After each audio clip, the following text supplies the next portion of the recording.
పన్నుల వాటాలో దక్షిణాది రాష్ట్రాలకు అన్యాయం జరుగుతోంది అన్న ఆరోపణల్లో నిజం లేదు అన్నారు కేంద్ర మంత్రి నిర్మలా సీతారామన్. అన్ని రాష్ట్రాలకు పన్నుల వాటాలో 41% ఇస్తున్నట్టుగా లోక్సభలో వెల్లడించారు. ఏ రాష్ట్రంపై కూడా వివక్ష చూపించట్లేదు అన్నారు. కేంద్ర బడ్జెట్లో రాష్ట్రాల వాటాపై మళ్లీ చర్చ మొదలైంది. విపక్ష పాలిత రాష్ట్రాలపై కేంద్రం వివక్ష చూపిస్తోందని కాంగ్రెస్ పదే పదే ఆరోపిస్తోంది. బీజేపీ పాలిత రాష్ట్రాలకు భారీగా నిధులు ఇస్తూ తాము అధికారంలో ఉన్న రాష్ట్రాలను పట్టించుకోవడం లేదని కాంగ్రెస్ నేతలు మండిపడుతున్నారు. తెలంగాణ సీఎం రేవంత్ రెడ్డి కూడా కేంద్రంపై తీవ్ర విమర్శలు చేశారు. తెలంగాణ నుంచి రూపాయి తీసుకుని కేవలం 42 పైసలు మాత్రమే ఇస్తున్నారని ఆరోపించారు. ఉత్తరప్రదేశ్, బీహార్ లాంటి రాష్ట్రాలకు భారీగా నిధులు ఇస్తున్నారని మండిపడ్డారు. యూపీ, బీహార్ నుంచి తెలంగాణతో పోలిస్తే పన్నుల రూపంలో తక్కువ డబ్బులు వెళ్తున్నాయని అన్నారు.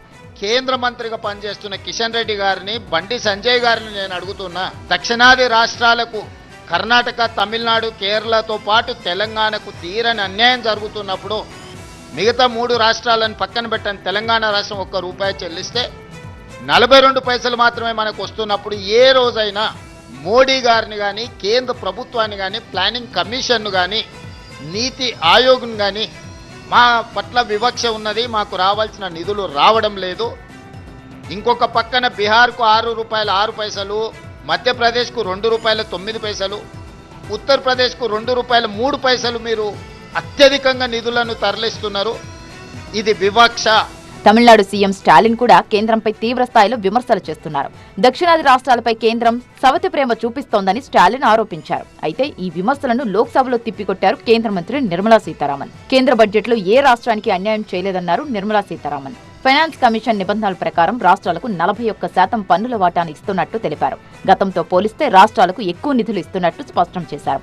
2026-27 ఆర్థిక సంవత్సరంలో రాష్ట్రాలకు 25.44 లక్షల కోట్ల నిధులు మంజూరు చేస్తామని హామీ ఇచ్చారు Nirmala Sitharaman. The resources transferred to the states.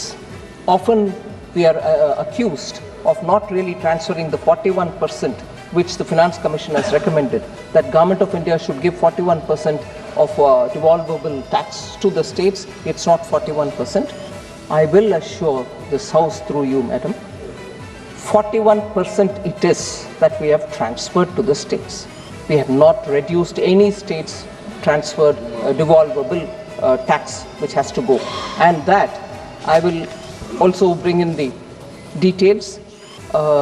Total resources to be transferred to the states, including the devolution of states' share in taxes and releases that are made under the centrally sponsored scheme in 26-27. The coming year is estimated to be at 25.44 lakh crores. इतना पैसा states को जाएगा इस साल, आने वाले साल 25.44 lakh crores. పన్నుల వాటాలో తీరని అన్యాయం జరుగుతోందని దక్షిణాది రాష్ట్రాలు ఆరోపిస్తుంటే ఇదంతా అవాస్తవమని కేంద్రం చెబుతోంది.